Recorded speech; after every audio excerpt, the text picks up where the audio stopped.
How are you from wherever you are watching us? This is the People's Bench and I'm your host Fred Ogweno. We are coming to you from Muthu Silver Springs Hotel here in Nairobi. A very wonderful place where you can just come and relax always with your family. For much more, you can scan the QR code right on your screen. Tonight we are talking matters, the death, the demise of the former Prime Minister Raila Odinga, but on a different perspective. We are looking at the healing process. Many are yet to believe that Baba is no more. Many are yet to come to terms with the demise of Raila Odinga. I'm privileged to have Madam Maureen Okal. She is the director and the founder of Smile na Toto initiative. And we are here to talk about the healing process. How are you, Madam Maureen? I am fine, Mr. Gweno. Karibu sana, my friend. Asante. Welcome back to the bench. Thank you so much. Asante sana. Now we are talking about the death, the demise of Agwambo, Baba Raila Amolo Odinga. Let's start by you telling me, how did you receive the news of Baba's death? Sorry. Mr. Gweno, sometimes it is even harder to start even thinking about what we are talking about. Just mentioning the word death alone is really disturbing. But allow me to be a pastor just for a second. Yes. The Bible tells us that it is only a fool who does not think about death. So that generally puts us in a place where we should know that it's just a matter of time, but all of us are one day going to exit this world. But it becomes very different when you've known somebody for a particular cause. Like we mentioned the name of Baba. Baba was a fighter for social justice. And because he fought this war so well, it put us in a place where we could not imagine him dying. Not that he was not going to die. We knew that he would one day die. But you see, just taking it and internalizing it and living with the fact that one day Baba will not be there was not a thing we could imagine living with. I don't know if you're catching what I'm saying. Yes, I'm getting you. I remember when we were growing, when we were young, we were told, Baba Chuma, we were told a lot of stories about Baba, and we couldn't imagine that it could come a time or reach a time that Baba would be no more. Yes, it's something that we never even wanted to imagine for sure. Because of a very simple reason that Baba was a fighter for social justice. And to date, it is true that we are still not very comforted about it. We are still not believing it. And this is also because it was so abrupt. 1 minute, Baba is fine. You remember when we were being told that Baba was well. There was even a time I made noise and I was asking, why is it that you're not coming out to tell us the truth if it is true that Baba is sick? Why are you people hiding this truth from us? Because you see, our brothers, I'm sorry to say so, but we are talking from ODM, they thought that Baba was just an ODM father. But look at the magnitude, the number of people that came out to mourn Baba. That showed them that Baba was our business and we needed to know. And unfortunately, they kept it from us. And before we knew it, the next information we were getting was that Baba is gone. And before we even take in that again, we are told, oh, now he's getting buried. And this is what he said. The will says that in 72 hours he's supposed to be buried. And the turn of events made us to really suffer to date because we didn't get enough time to take in all this information so that we could walk with it and say that now It has happened. Yes, we were there. Baba was sick. We walked with Baba through his sickness. And then again, now Baba is dead. Then now we are able to release Baba. You get. So that was very disturbing. So you asked me how I felt when Baba died. And I'm telling you, it was not easy. I remember that day we were just to discuss issues to do with examinations, issues to do with schools and education. And my host tells me that Baba is dead, and it was like Actually, a dream. you were on a TV station by the time the news was broken. Yes, I was I there. remember. And before I even took in that, the information has come, and before I took in the information, the screens at the studio had all turned black. You know what normally happens, that when somebody is dead, then now you change the coloring of the appearance of the person.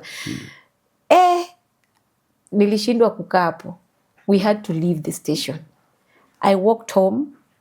I'm telling you, like Honorable Millie Odhiambo says, that distance was the biggest that I covered that day. I was lost. And I'm telling you the truth, to date, I'm lost.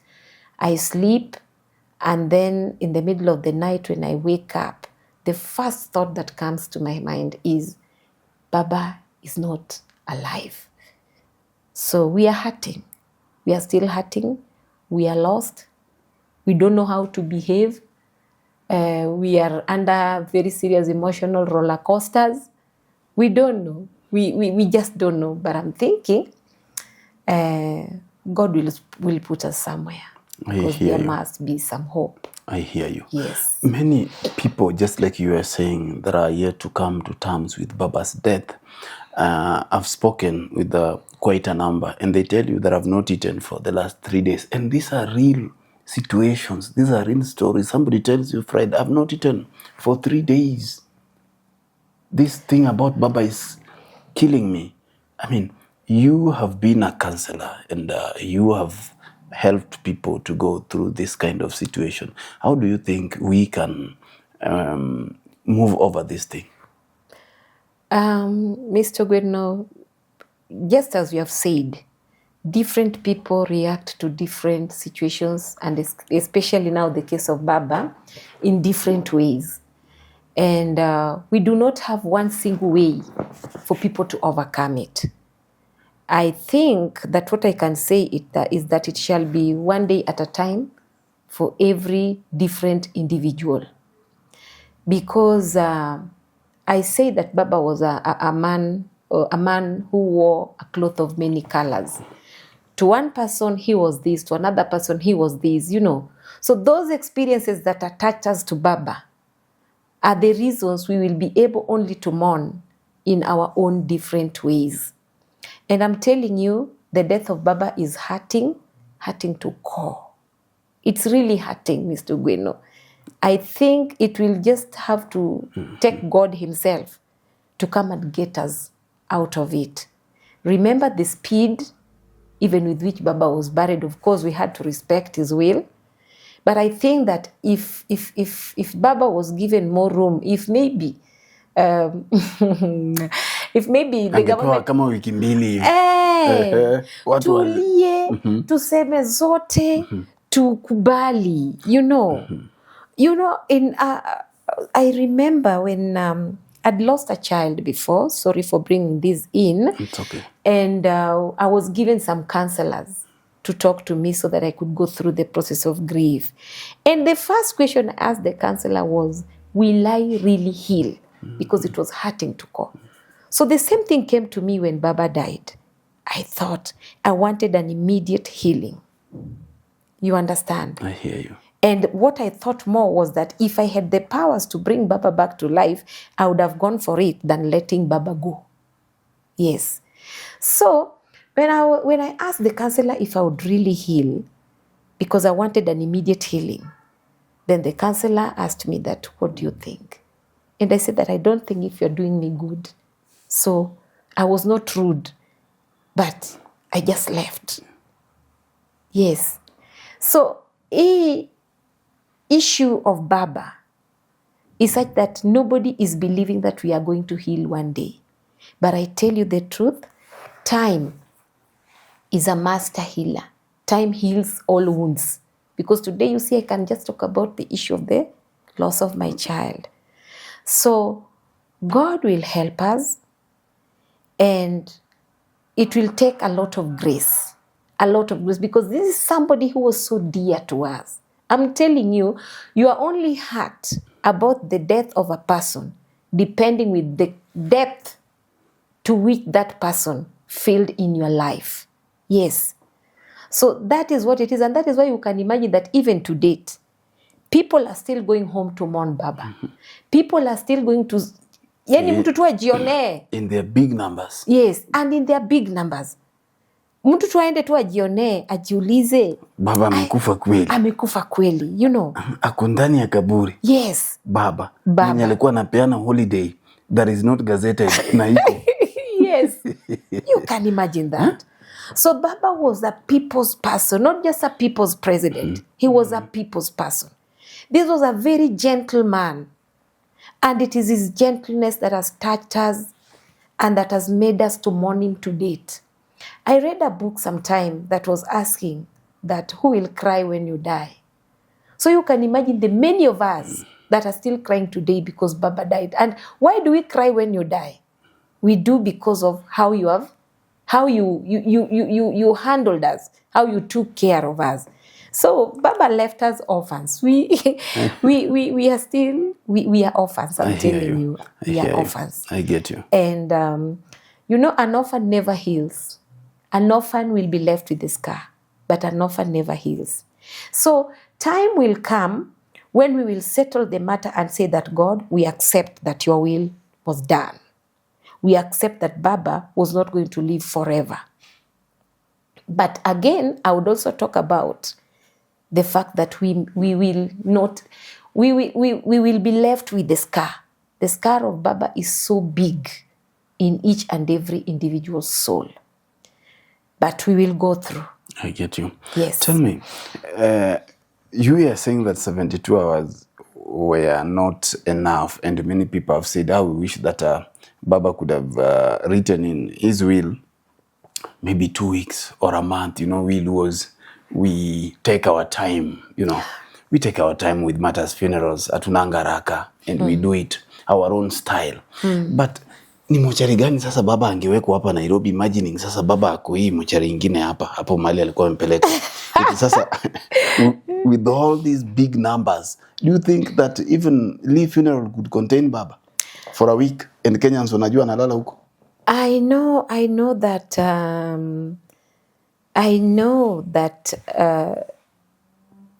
Baba was a big-hearted man, and I am so sure, because even in the 2 days that he was, where was Baba spending the night? As much as he was not alive, he will still go back to Lee Funeral Home. So with order, that would have happened. A month, you see, we would have had that opportunity to just know that Baba is not there. Baba has gone to be with the Lord. But hiyo nafasi that we are not really able to describe well, that he has died and we can feel it. What we were denied was the feeling that this is it, But remember, ingekuwa 1 month of a whole we would holiday. have not misbehaved, a imagine. whole holiday of 1 month. Look at what happened just within 3 days. It was a holiday. The whole country came to a standstill. I tell you, up to now, it could still be an extended holiday until Baba is buried. So that also makes me understand something, that Baba knew he was a very genuine leader, that he was so loving. Maybe he had known that the love that people had for him was just going to make people get to a standstill. That is true. And maybe that is why he said that, let me help the nation, let me help the government shorten this thing. So watu wabaki kama wamekasirika, lakini maisha iwe inaendelea. Because maybe in him he knew that he had fought a good fight. I remember even saying that before Baba even died. It was, I think, a week to his death. I don't know how sometimes the Spirit of God works. when I was quarreling about the information about his sickness, can you imagine? I said that Baba has fought a good fight. And therefore, even if we get the information, and I didn't know that he was going to die, that even if we get the information that he's dead, he's mortal. You understand?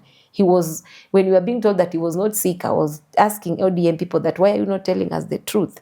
Baba is a human being. There is no crime he commits by being sick. I don't know why I spoke like that. But I can imagine that as I was saying that, Baba was also in the spirit arranging for his death. You heard the daughter say that she laughed when she realized that Baba had a will. Baba alikuwa amepanga watu vile mutamona rakaraka alafu mwache mwende. So in short, I want to say that Baba knew, and Baba wanted people to understand that his time to go to his maker had come, and therefore he left, just as Winnie had said, a peaceful man. You understand? Because he understood that his time had come to maybe to just wind up and leave. Look at how he loved the country, even in death. That he knew that the country could come to a standstill. So he says, no, do it within 72 hours so that you're able to move on. However hurting you would be, but at least the country can move on. People can go to work, children can go to school. Because I tell you, even these exams that are taking place now, we are not sure if they could have been taken with Baba's body still lying at some morgue somewhere. Don't usinichekeshe. I remember when Albert Ojwang died, and our people decided to carry Albert Ojwang, and there was also this musician that sometimes back died during the times of COVID. Corona. Walienda wakambeba wakamchukua, In Kano. yes. So I'm thinking that Baba knew all these, but as much as we also loved him, he also left us really hurting. And we are saying that Baba hurt us even more. Yes. He loved us so much that when he decided to go and also get buried in 72 hours, he left us hurting more. Akatumiza zaidi. Sasa hapo nye Baba aliharibu. Hapo Baba aliharibu. But we also understand that life had to go on. And when we say that life has to go on, it does not mean that we dismiss the fact that he passed on.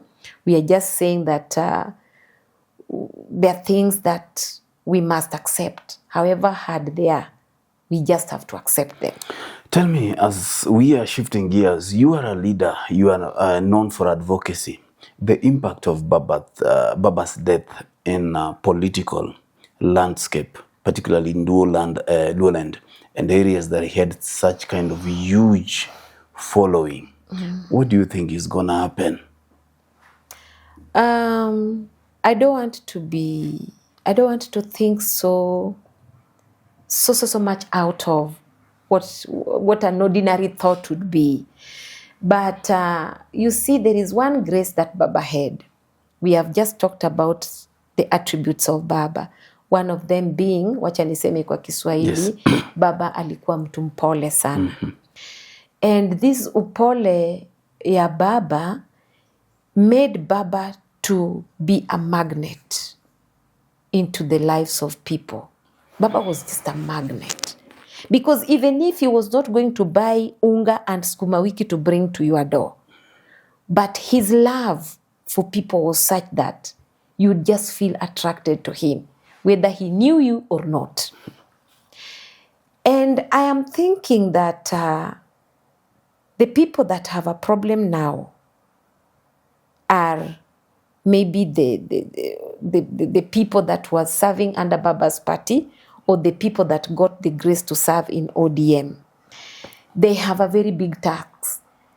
The task to just make sure that they hold ODM together. Because it is not true that the support that people got, that the support that people gave Baba is the same support that they will get. I'm not saying that ODM, love, the organic love, the unconditional love that people had for Baba, can it be transferable to his brother, Dr. Oburu Oginga? He's taken the mantle.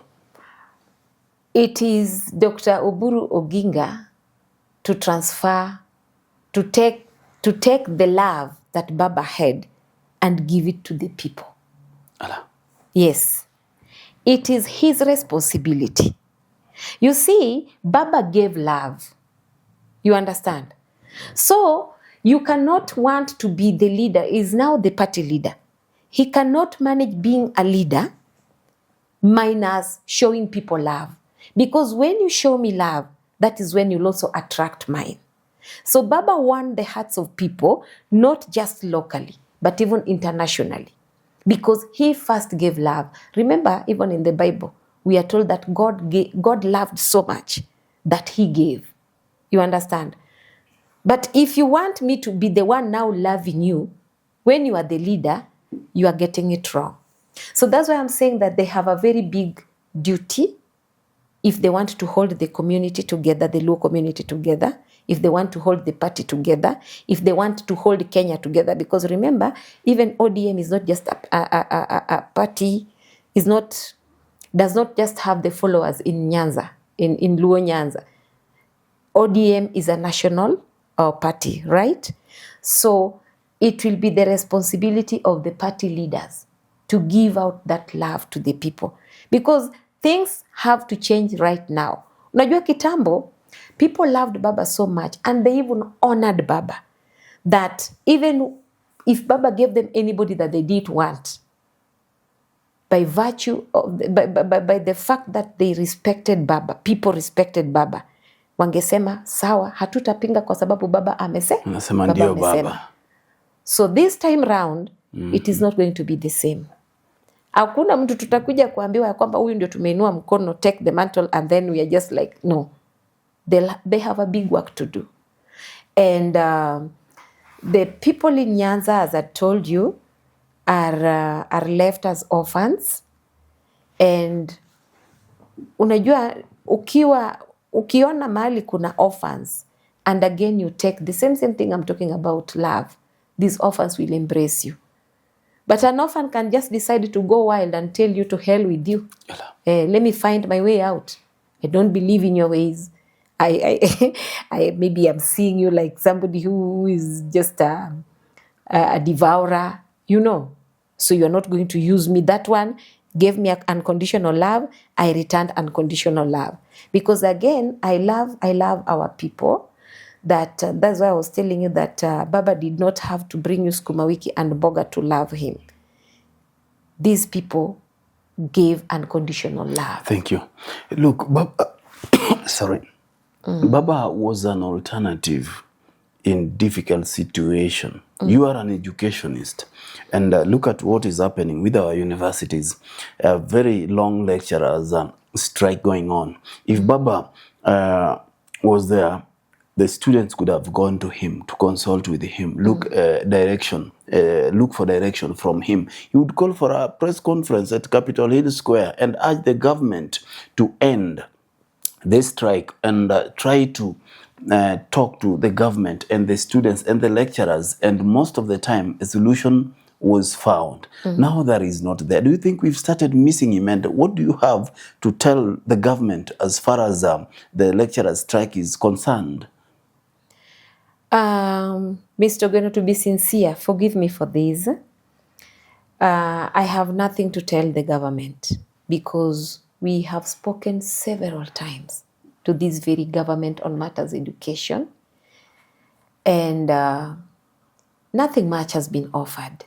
And sometimes I sit and I wonder, what kind of leaders are these that we have? The other day I was thinking about the president as being the father of the nation. And you can imagine, at least each and every home, there is a university student. What number of universities do we have in Kenya? Then you imagine the number of students that their lives have been put at halt now. They are not learning. Parents had spent money to make sure that in this semester, their children are learning.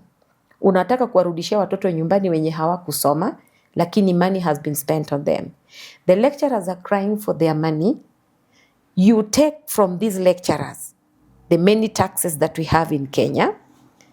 They are telling you, this is what we are supposed to get as our wages, and you you close your ears against that.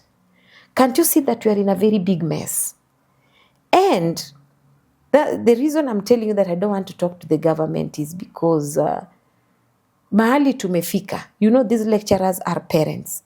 They are fathers in this land, headed by the big father, yes, the president. Some are mothers, some are uncles. We have mothers. Guardians. Together with our children, we have been put together because to me, this is an abuse to the parent of the land, the parent in the land. These are our children, and it is the parents crying here.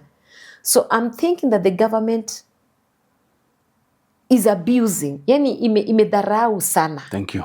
Wananchi. Thank you. To a point that I was thinking that the parents of our children, we are in a very bad situation that we are supposed now to lift our eyes off this government because it is not giving us the solutions that we want. Do we really have to keep pressing the government because a lot has been done? Civil society, unions, all those things. But still we are put in such a mess. Why don't we change and stop looking at the president as the one to give these solutions because he has not been giving them? And now take the God that our forefathers gave us, because this national anthem was done by our forefathers. They knew that there was a God that had nguvu, si ndio? Watu turudi tuanze kutafuta Mungu because tumechoka, Mr. Ogweno. For how long? And then these leaders, you talk to them, they feel so sweet. They are running this nation with a lot of mchezo, very serious things. And do you think what is happening in Tanzania is a lesson to pick for our leaders or by our leaders? That is true because again, let me tell you that in Tanzania, as we are winding up, in Tanzania, the things that have happened in Tanzania, my friend, had never happened. Tanzanians had been known to be very timid people. They would never just go to the streets like that. Wangwana kabisa. But ilifika mwisho. Kenya demonstrated it when the finance bill was being passed. You remember? Yes. Na tukakuja tukatulia na tulitulia kwa sababu ya nani? This very, very baba that we were talking about. So, these leaders, hii mchezo wanashinda wakifanya. They should not be disappointed. Kitawaramba. I know that when you're talking about it, they'll be like, oh, you are not supposed to touch on such areas. But it is the truth. We are sitting on a time bomb in this nation. Yes. I hear you. You are parting short as you are speaking to those who are still hurting. Speak to them as a mother. Somebody who is still hurting too. Those who are still mourning Baba. We have talked about those who can't even afford to eat. It's still too heavy on us. What should we do? Just talk to them. This is what I would want to tell my fellow people. I understand your love for Baba. It was so deep. It was demonstrated. And we are grateful that we mourned Baba together. And we are still mourning. And the best medicine to this is that just allow the moments to come. Those sorrowful moments, they'll come. Sometimes I talked of emotional roller coaster. Today you wake up fine and strong. Tomorrow you are down again. So what we can do is just allow yourself to mourn. Keep mourning. But again, in the morning, allow yourself to heal.